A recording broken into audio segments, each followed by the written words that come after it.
Quando mamma e papà mi misero su un aereo per andare a trovare mio cugino in Inghilterra, mi dissero: figliolo, tu sei speciale, sei nato per fare grandi cose. Sapete una cosa? Avevano ragione.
Sono Andrew Ryan e sono qui per porvi una domanda.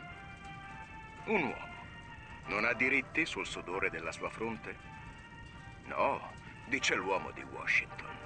Appartiene ai poveri. No, dice l'uomo in Vaticano. Appartiene a Dio. No, dice l'uomo di Mosca. Appartiene a tutti. Io rifiuto queste risposte. Piuttosto scelgo qualcosa di diverso.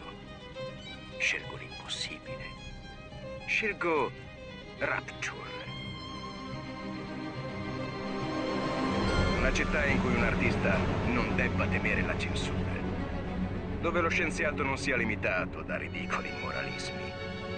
Dove il grande non venga confinato dal piccolo. E col sudore della vostra fronte, Rapture può diventare anche la vostra città.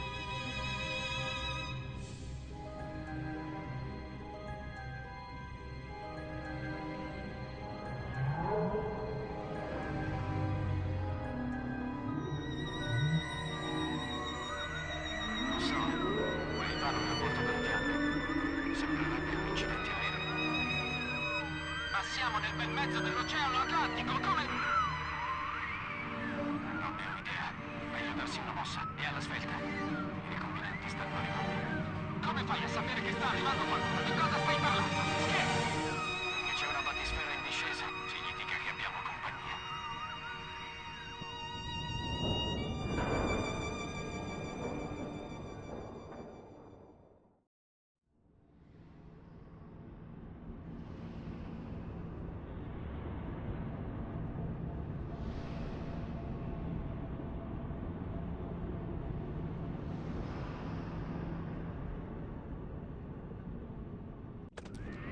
Ok, ancora un minuto.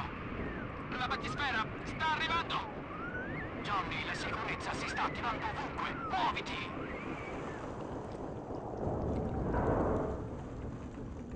La prego, signora. Non volevo entrare abusivamente. Non mi faccia male. Mi faccia andare. Può tenersi la mia pistola. Può...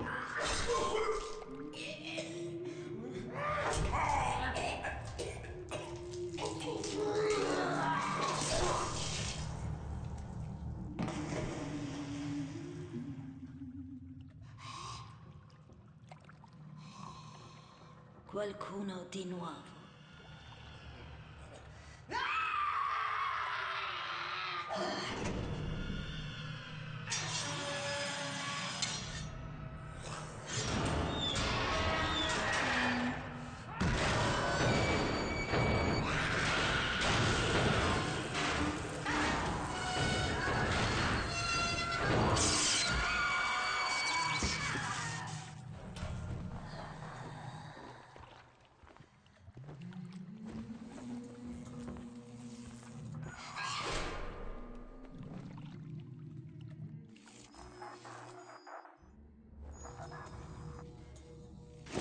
Non so come tu sia scampato a quell'incidente aereo, ma ho imparato a non discutere con la provvidenza.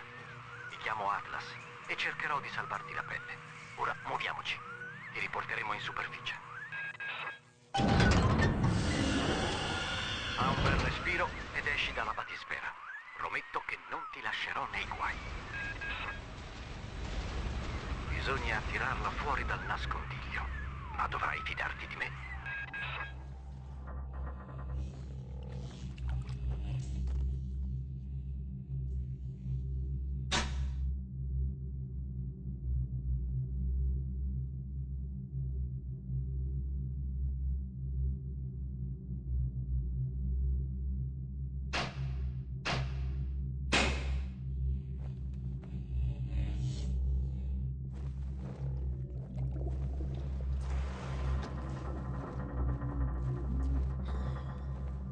Vi farò a pezzi.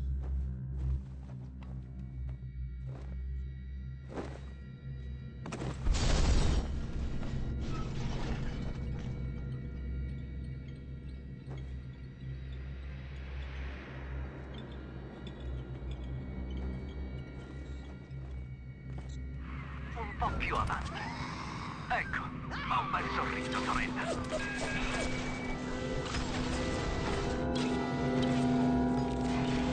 Prova un piede di porco, qualcosa del genere, per cortesia. Quei dannati ricombinanti hanno chiuso dentro Johnny prima di... Maledetti.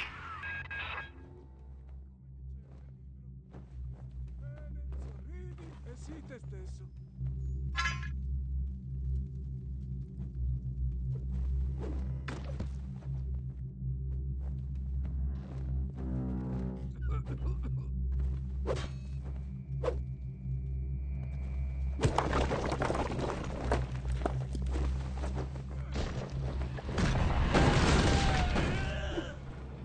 Non volevo fare del male a nessuno.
Il tuo codice genetico sta per essere riscritto. Non muoverti e tutto andrà bene.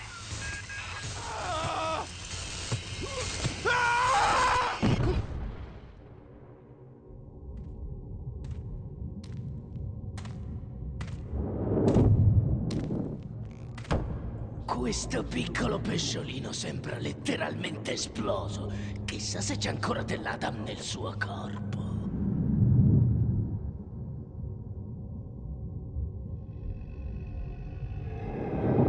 Sentito? Filiamo. Fifone, sei un coniglio. Per questo pesciolino non vale la pena provocare un Big Daddy. Codardo, come sempre. E il tuo paparino metallico non ti salverà, pesciolino. Ti vedrò galleggiare nell'oceano.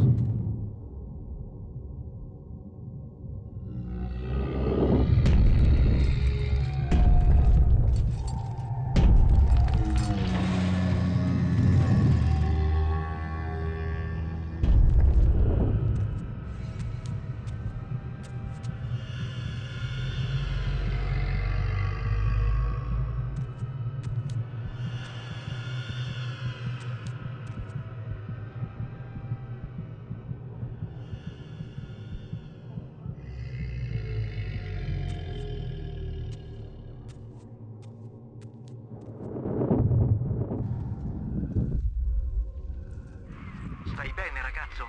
Il primo plasmide è sempre una bella botta, ma non c'è niente come un pugno di fulmini, dico io. O no?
Ricombinanti, vai col doppio attacco. Fulminali e poi colpisci.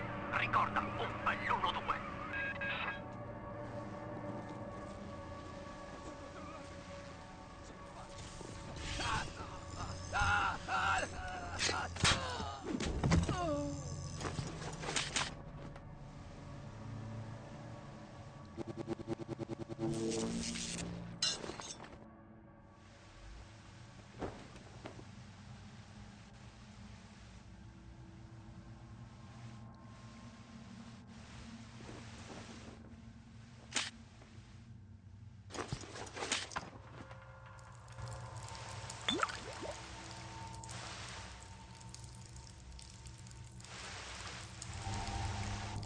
Bello, perché non se ne accorgono?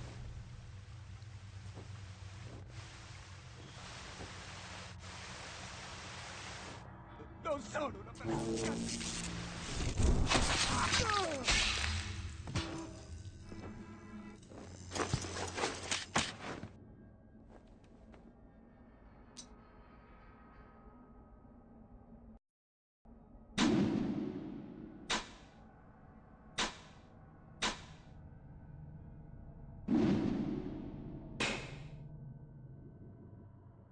Dì a Ryan che mi dispiace.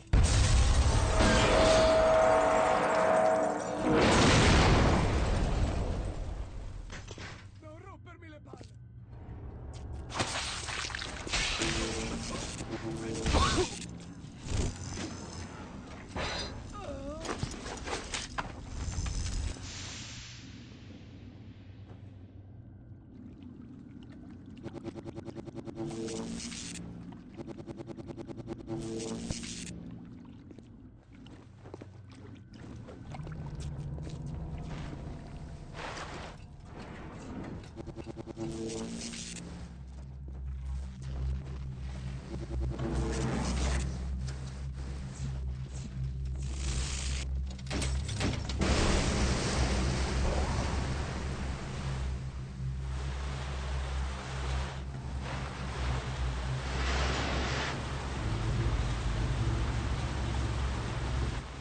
Ascolta, ho una famiglia.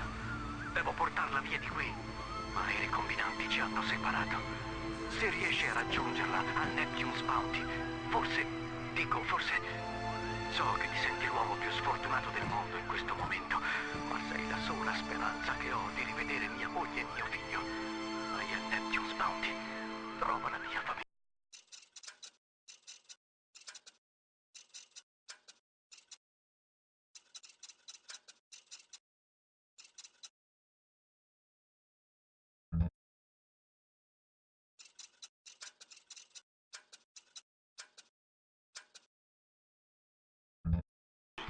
Per favore.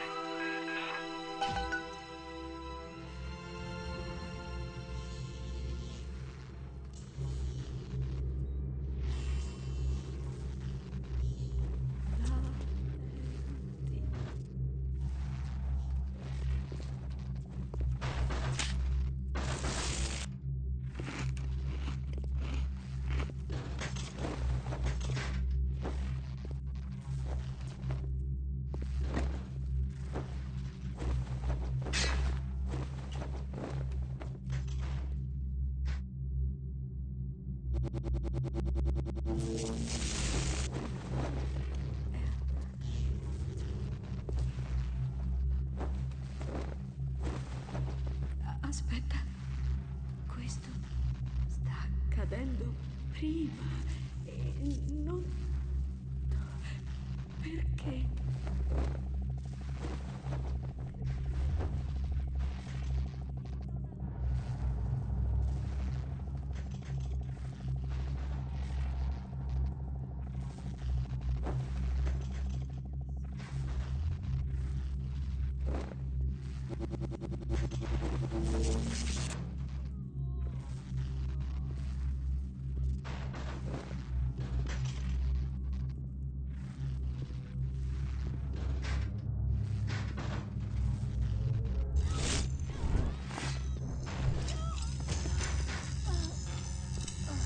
I plasmidi hanno cambiato tutto.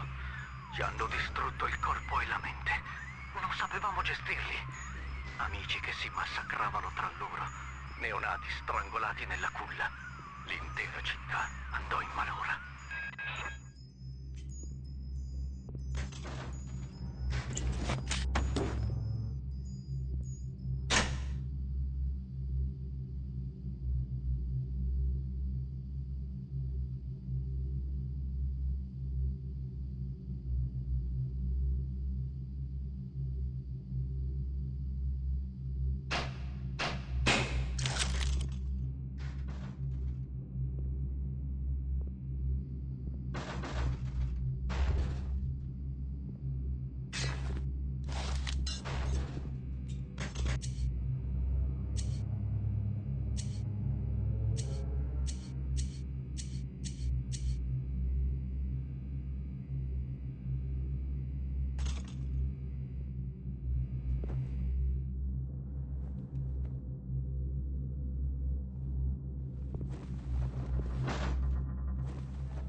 Questo è l'ultimo avvertimento!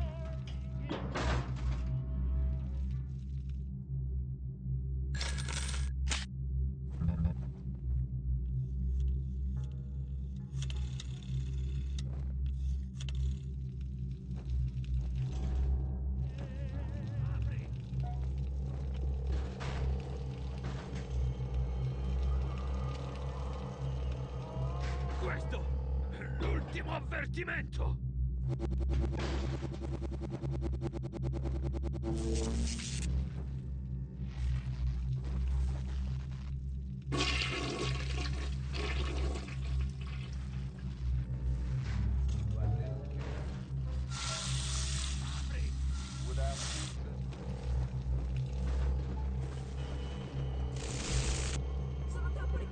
Questo è l'ultimo avvertimento!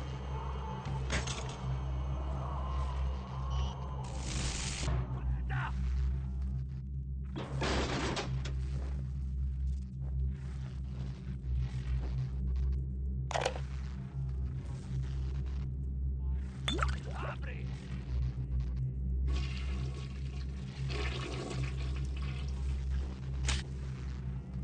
Questo è l'ultimo avvertimento! L'ho trovata già così!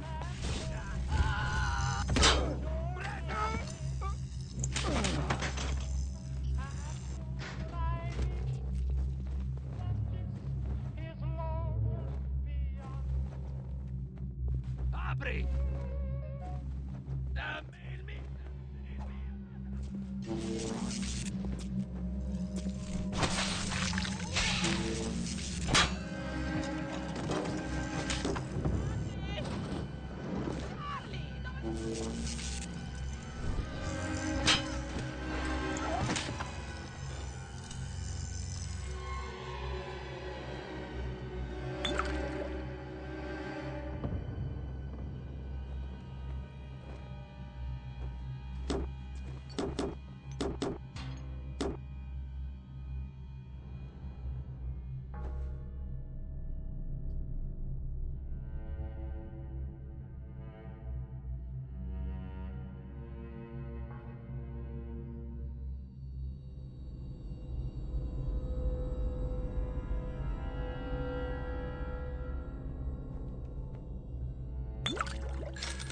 Andremo via.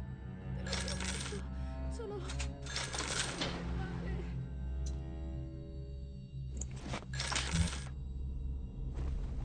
Prendimi il mio corpo e qualsiasi cosa, ma non...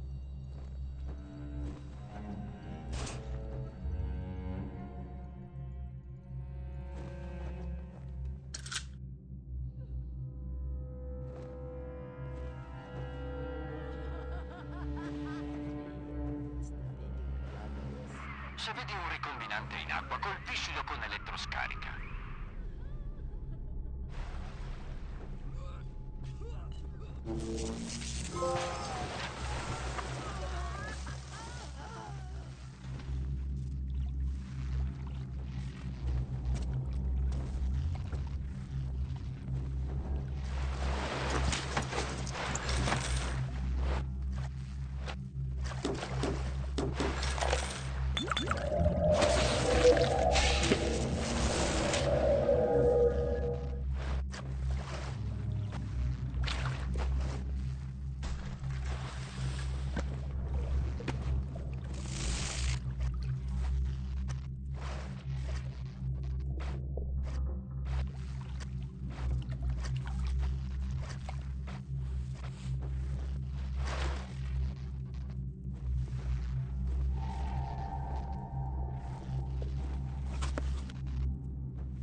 Sta attento. Per cortesia, potresti abbassare quell'arma per un minuto?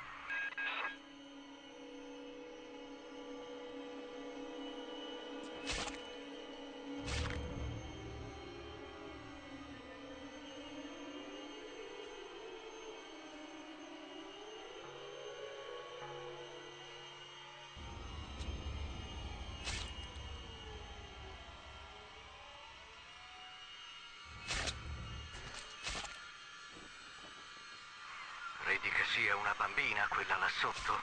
Non farti fregare. Ora è una sorellina. Hanno preso e trasformato una dolce ragazzina in un mostro. Qualunque cosa tu abbia imparato in superficie su ciò che è giusto e sbagliato, beh, non ha valore qua giù a Rapture. Quelle sorelline trasportano l'Adam, il materiale genetico che olia gli ingranaggi di Rapture. Tutti lo vogliono, tutti ne hanno bisogno.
Hey, I'm Jeff Keighley here in Boston to go behind the scenes to hear some untold stories about the making of Bioshock with Ken Levine and Sean Robertson.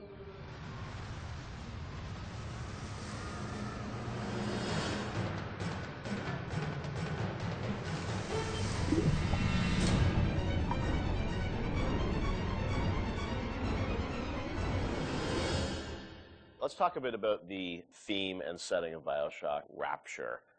I think a lot of people, when they played the game for the first time, Ken, they wondered, how did you even dream up this place? And I know you said publicly before that part of the reason you sort of, what led you to Rapture was this idea of fully simulating a place. Tell us about that sort of idea and the frustrations you had with other games where you sort of hit a bound.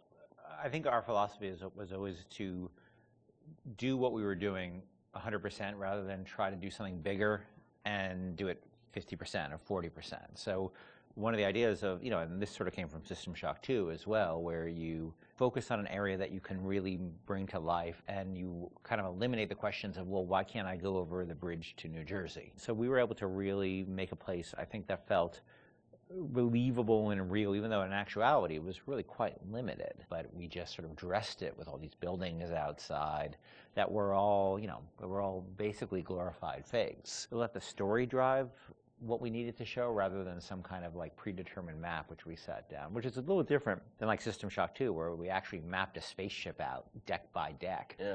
Because I don't know what the philosophy felt a little different there, because you want to feel like a real spaceship that was sort of stacked on top of each other. But Rapture was free to sprawl across the ocean floor. Although you guys originally, Sean, were talking about doing this game on a sort of spaceship again, right? Yeah, when we first started talking about what the spiritual successor to System Shock 2 was going to be, Spaceship came up, but again, we wanted a limited environment, and we didn't necessarily want to do Spaceship again. And our first actual exploration of this space was underwater, but ultimately ended up looking like a spaceship. It just happened to have a couple of seaweed fronds outside. And that started to push us towards what artistic statement that we wanted to make this look different, and what rules we were going to set for the world. How at every turn we were going to try to remind the player that they were in fact underwater and that this wasn't a spaceship. And how, like, underwater, we obviously know you did underwater, then sitting in the sky, like where did you come with the idea of like doing this underwater? I think there was probably a conversation. It's like, well, what kind of places could be cut off from other places? Yeah. Like, well, spaceship, summer camp, any island notion, right? Something that's cut off from the rest of the world. Yeah. So you never felt like you should be able to go over that bridge to New Jersey. I don't want to apply some deep and meaningful conversation. I think it was one of those ideas that you just kind of say, and then everybody's, that sounds cool. Let's try that. Let's go for it. And I think it lended itself to having very nice views out the window without having to build an insane amount of unique assets. Right. By today's standards, we still were a small team back then. And there's an expectation that because you're underwater, the view distances are going to be short, so you can really kind of fade out into the fog at a short distance and not have the expectation that, why can't I see forever? So there's a lot of limitations in a good way that we put on ourselves by being underwater, as opposed to, like, if you're on a cruise ship, then you'd expect to see across the water, and we'd have to deal with that. Same thing with an island. Or and a city in the sky. Yeah, exactly. Which was a lot more complicated, yeah. So you came up with the idea of, let's do this underwater, let's do this sort of isolated place. Then you had to answer the question of, why would someone build this? Is that sort of how it worked, sort of order of operations? You then had to come up with a story to explain? Yeah, I think we wanted a very believable reason why they'd be there. Right. And sort of the necessary isolation of the place sort of led to, well, what kind of person would want to do this? And I wasn't even particularly aware of the sort of political implications of what I was reading, but I've been reading, I read The Fountainhead. Right. By Ayn Rand, and I mostly thought it was an interesting story. Like, I didn't realize that people were sort of basing their sort of political lives around it, because I wasn't that tuned in to that stuff at that point. And so, but I love the dialogue and the kind of speechifying in it, because you can see a video game character speaking with that kind of certainty and that kind of confident philosophy.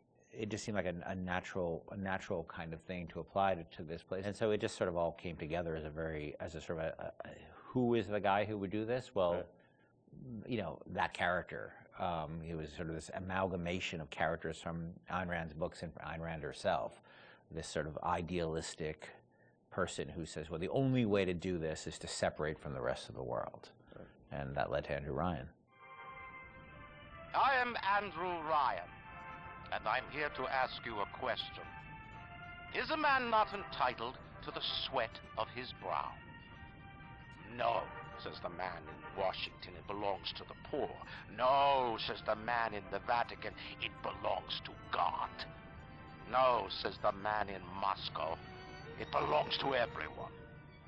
We knew from a technical standpoint that we wanted isolation. We also knew to sell it, we needed a compelling storyline, a backstory that why would this place exist? Otherwise, how are we going to make Rapture feel like it's lived in if we don't have the reason for it to be there? So once we decided on the underwater location and then the closed off spaces, that objectivist story kind of came in and made the art stronger and made the level design stronger because we could feed back into that loop. And I think that's why we had to have sort of Andrew Ryan's pitch right at the beginning of the game. We wanted people to understand why somebody would go there.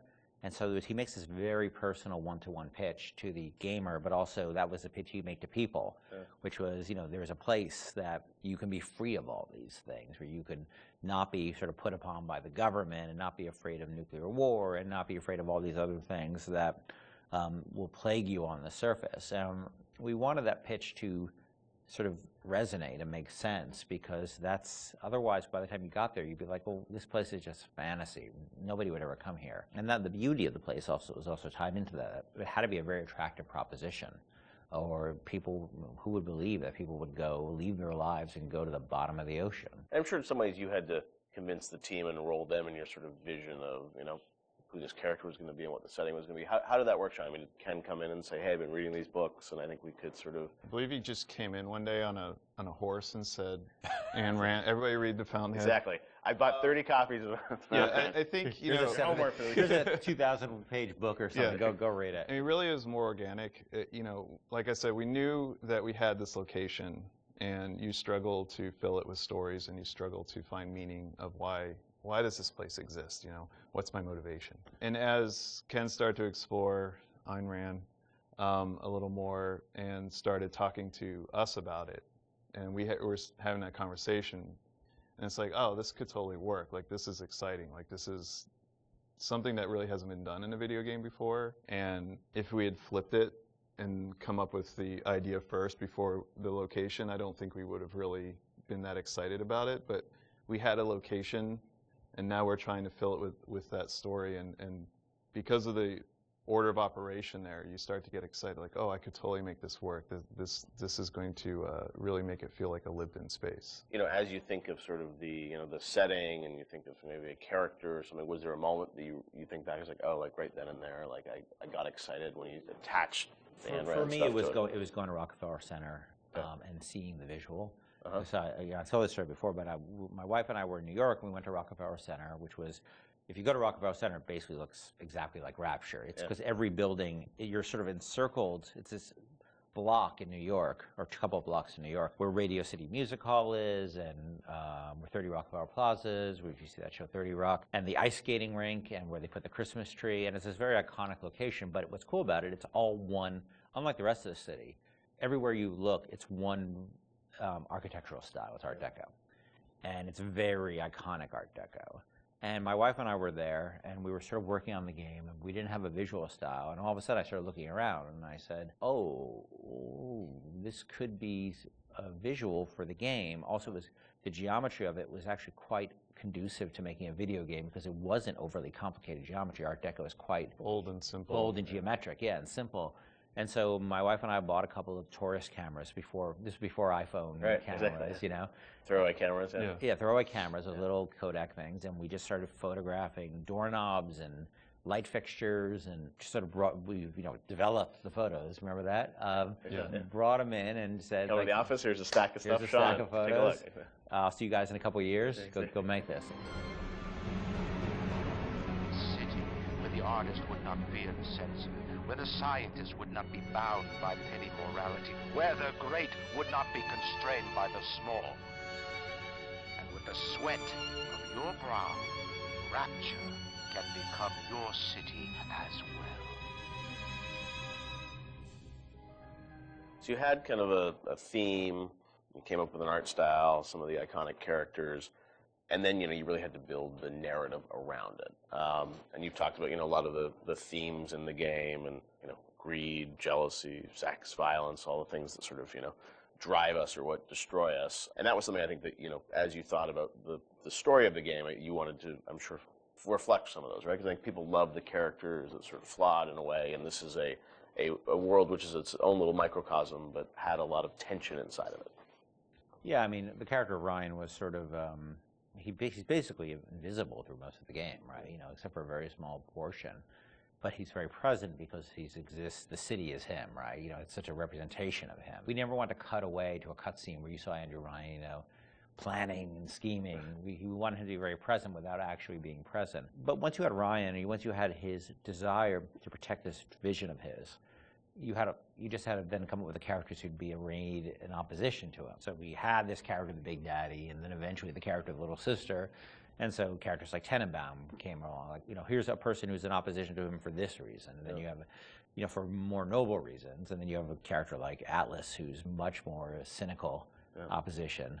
Once we had all those characters arrayed, we're like, well, who are you?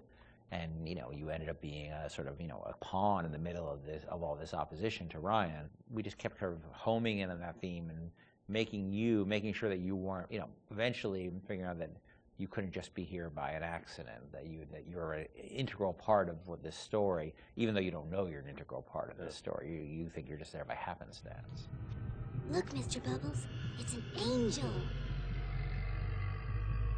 I can see light coming from his belly. Wait a minute, he's still breathing. It's all right. I know he'll be an angel soon.